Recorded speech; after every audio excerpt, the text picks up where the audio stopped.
Thank you for having me back, or asking me to come back. I guess it's a compliment to be asked to come back.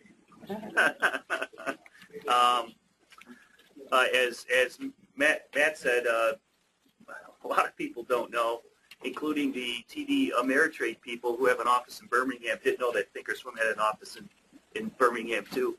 I went over and saw those guys this week. They didn't know anything about us. But anyway, we have an office in Birmingham. I actually ran a hedge fund called Platinum Capital. I still do. And I was asked by Scott Sheridan to come down and work with the Toss Advisor guys just a little short of 2 years ago.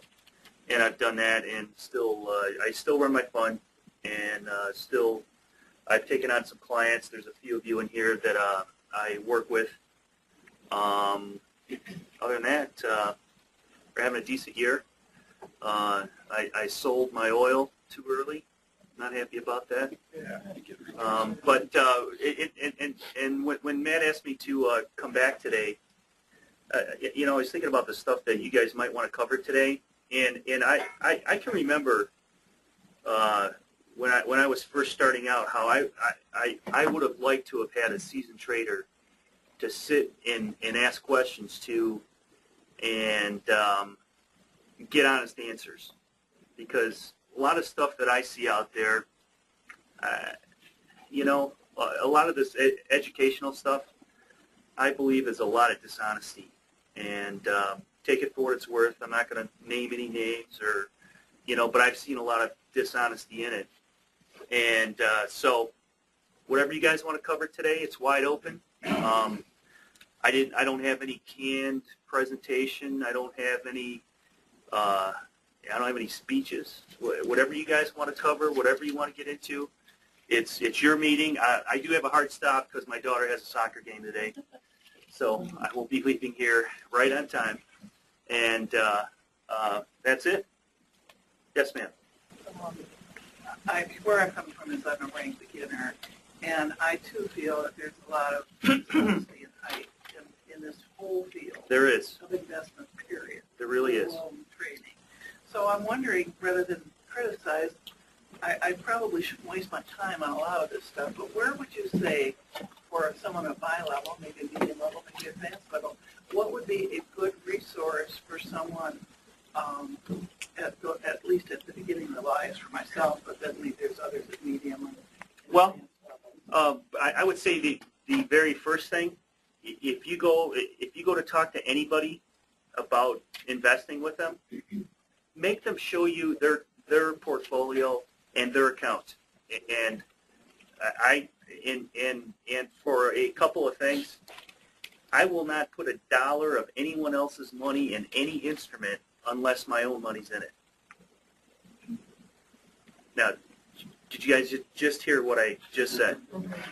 I will not invest a dollar of anyone else's money unless they demand it.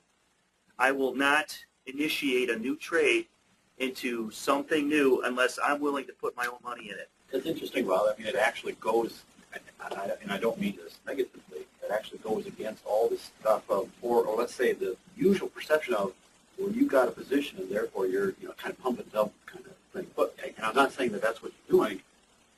I'm saying what you're doing is, I actually prefer it that way. You got skin in the game. I've got my own skin in the same game. Makes more sense. So who's watching my money better than me? Now the laws from the SEC say I get the worst fills, which is better for everyone else. But if I'm willing to put my own money into something, that ought to tell you something. I lost my job in November, voluntarily retired. And so, and I've been involved with TOS and all that kind of good stuff, but not long enough to been smart enough to move the stuff in time. And so I am a client of Rob's. And I did not pay him to come. And the first thing he did was show me his account and said, wow, that's really good. We're not doing that well ourselves yet. But since my point is going to be that, since I've been off, I've been trying to learn to trade myself, and so having free time is helping me a lot. But, at the same time, I got my feelers out there for jobs. And I got all these guys from Edward Jones and coming to me and saying, well, you need to become an advisor. You can do this. Well, I can tell you that if I take that job and you come to me, you're making one hell of a mistake if you're going to come to somebody who goes to Edward Jones or one of those guys, and all of a sudden in a month they're telling you, what to do with your freaking money. That is scary. Well, and here's probably one other thing that I see a lot. Over the last 2 months, I've had, I don't know, probably 10 retired couples come in, and Humpty Dumpty fell off the wall and shattered. And, they're in their late 60s, 70s going, fix this. And I mean, I got to be honest with them, say, you can't, hey, you can't fix it. It's gone. And, they bring in their dictionary full of holdings, and, I see them from Merrill Lynch, Smith Barney. I see them from all of them, UBS, and I call them the alphabet portfolio. Because what these guys do, you got blah, blah, blah amount of money, whammo, they buy 3 stocks starting with every letter of the alphabet. How can you watch all that stuff? It's ridiculous. Absolutely ridiculous. I think max I might have on 7 things, because I figure I could literally scour 7 things up and down, in and out, all day long. How many of those are indexed? Many. I love 1256 contracts. I've talked about it before in here. I like the 60-40 rule. I do. I love the 60-40 rule. Does everybody understand what that is? No. Go over it again. Any index product, your profits are treated 60% long-term, 40% short-term. Okay. What do you think if I have a choice, you know what I'm going to trade? Because I'm in and out.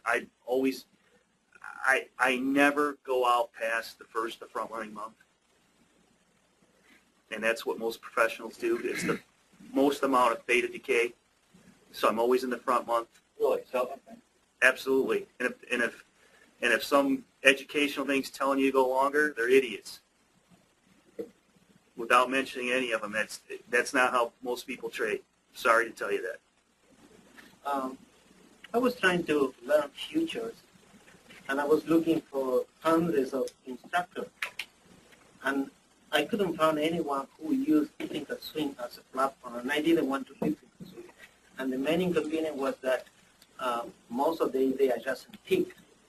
I'm sorry? They adjust the time frame in ticks instead of minutes. 100 ticks, 4,500 ticks. Mm-hmm. And most of them, they use a trade station. I couldn't get anyone to say, no, I work with Thinkorswim.